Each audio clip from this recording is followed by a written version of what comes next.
Tonight on CTV News, Fort Collins PD explore a new system for police scanners.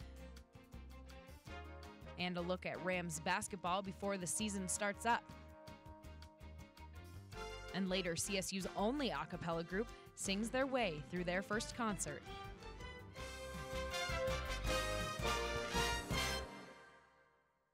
Welcome to CTV on this Thursday evening, November 8th. I'm Scott Houston. And I'm Kirsten Swanson. We're also joined by Kelsey McAllister. And Kelsey, we're expecting some big temperature changes this weekend. Yeah, guys, there's going to be a cold front that'll be moving across the state this weekend, and it is going to bring some precipitation with it. Well, that's going to be a really nice change from these past few weeks where it's just been unseasonably warm. It is, but is it going to bring snow? It will, and it'll be during the game as well this weekend, so we're going to have to bundle up for it. Okay, I'm going to have to grab my winter coat out. Definitely. Yeah. Always makes it fun, though. Today was extremely mild, but as the cold front moves through in the front range, things will begin to cool down. Taking a look across the state today, things were generally in the 60s, but there was 70s in the southeast corner of the state, and in the mountains, it was up in the 50s. So you can see it was very beautiful today, but things will cool down tomorrow.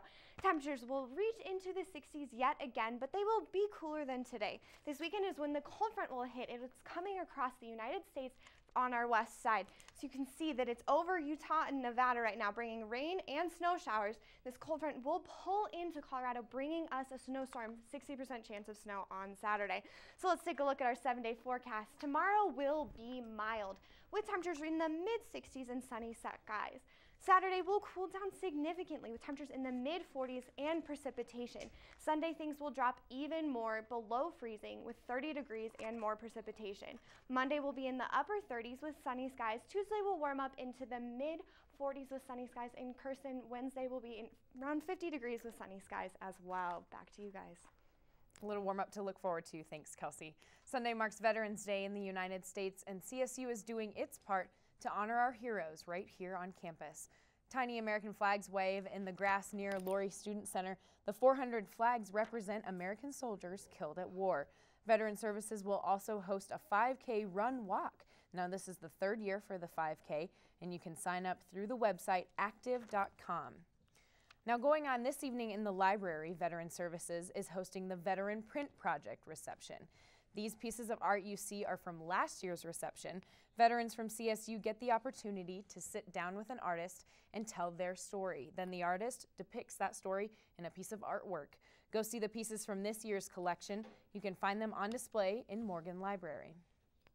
Coming up next on CTV, we were on the scene of a rollover accident earlier this morning. We'll have details next. And police scanners in Fort Collins could see an upgrade.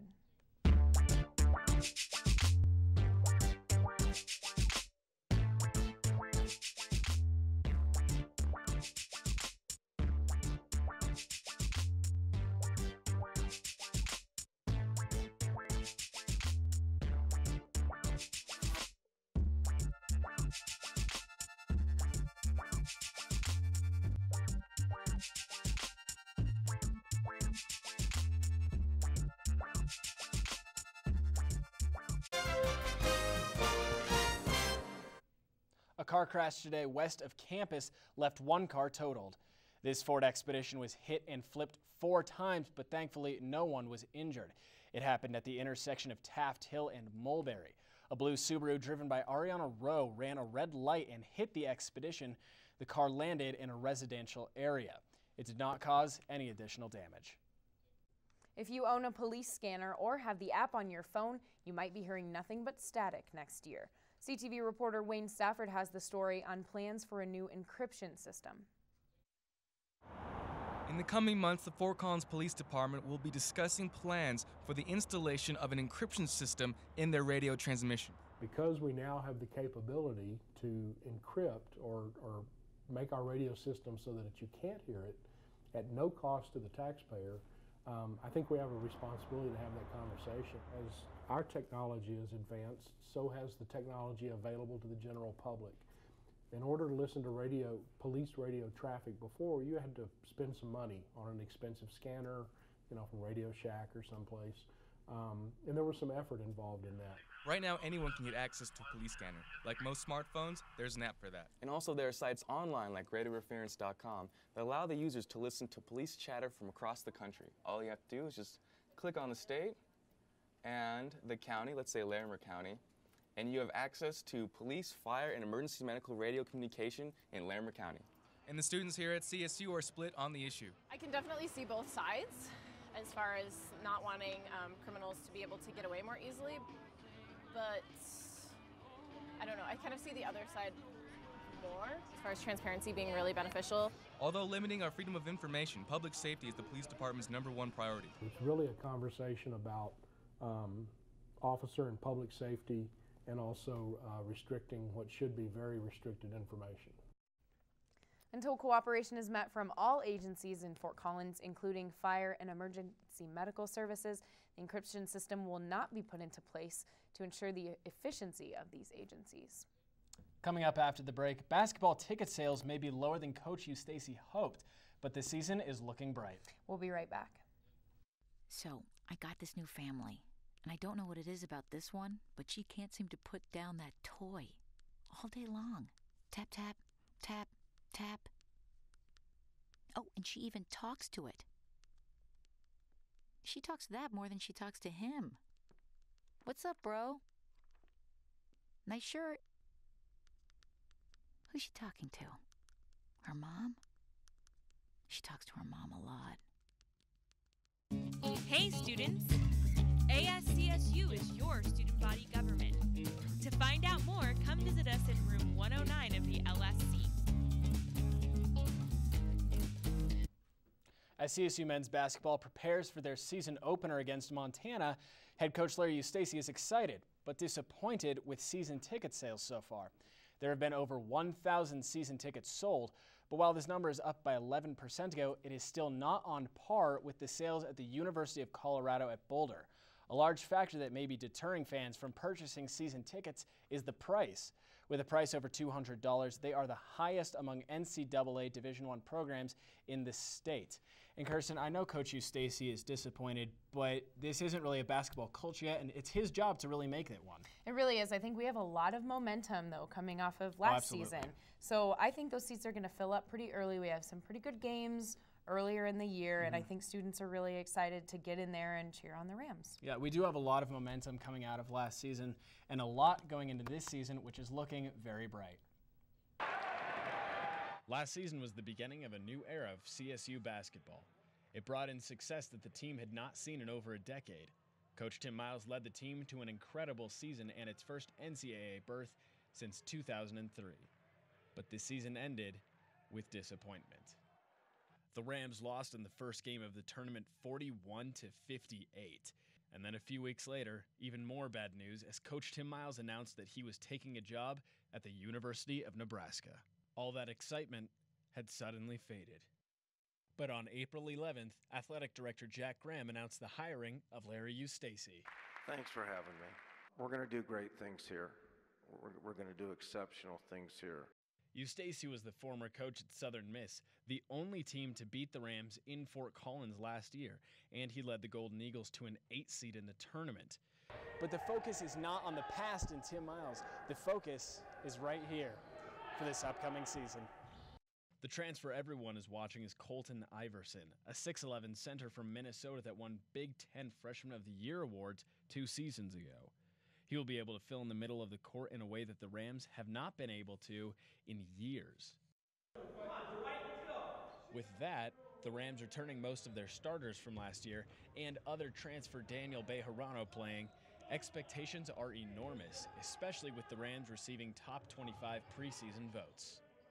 But until November 9th, the Rams will be here practicing and getting ready for what looks to be an even better season. You can come out and support the team this Friday as they take on Montana, starting at 7 at Moby Arena. Next on CTV, reporter Sophie Vukovic attended a concert where CSU's only a cappella group opened for a group you might recognize from NBC's The Sing-Off. And Melanie Rose is back with this week's Celebrity Countdown. Stay tuned. We are rolling. All right, Mama's gonna bring help. Mama's gonna bring help. No. Challenge your kids to be active and eat healthy. Let's see what you can do. Let's go. Search We Can for ideas on how to get healthy together.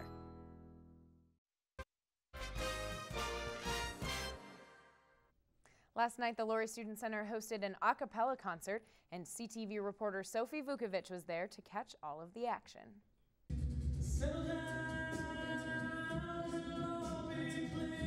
The Resident Ramblings are CSU's only a cappella group. This is their 7th year on campus singing contemporary music. Last night, they were joined by Face. Face is a vocal band. We do mostly rock and roll, but we do some pop, some country, some jazz.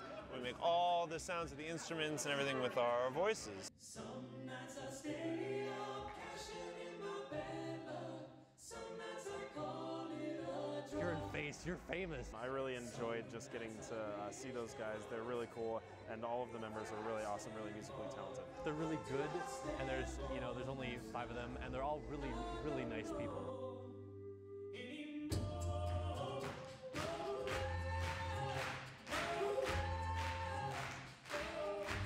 Face is an a cappella group that has been together for over 10 years, based in Boulder. They came up to Fort Collins tonight to perform here at Laurie Student Center.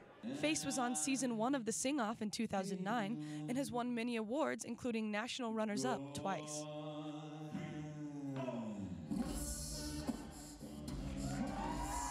But they weren't the only group that had the audience on their feet. Together, the groups put on a great show.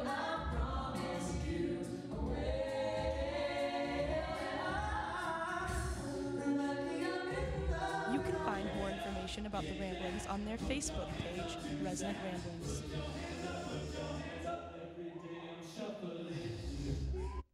The Rambling Showcase is coming up on December 7th. If you're interested in auditioning, you can find that information on their Facebook page. Now we're going to throw it over to Melanie Rose with this week's Celebrity Countdown.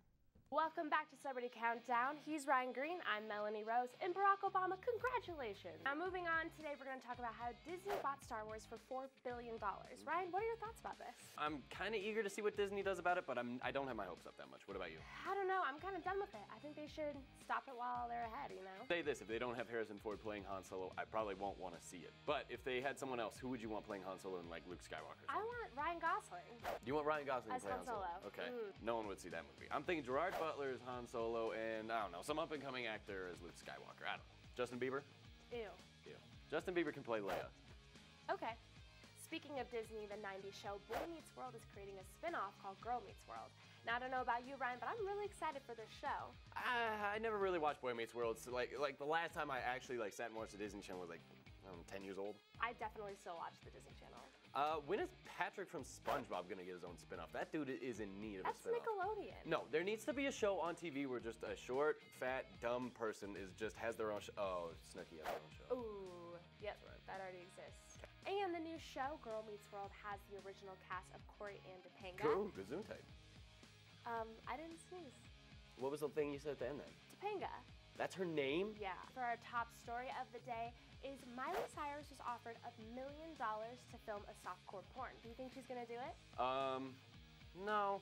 She'd do it for $2 million. Now, according to TMZ, Miley Cyrus filmed a music video at this man's house, and in return, he wants her to film a softcore porn. Miley, this is kind of why you have the lawyers read the contract. Oh, I see you want to shoot a music video. What's this about the softcore porn down here? Thank you for watching this week's Celebrity Countdown. He's Ryan Green, I'm Melanie Rose, and be sure to follow my blog on CTV11news.com.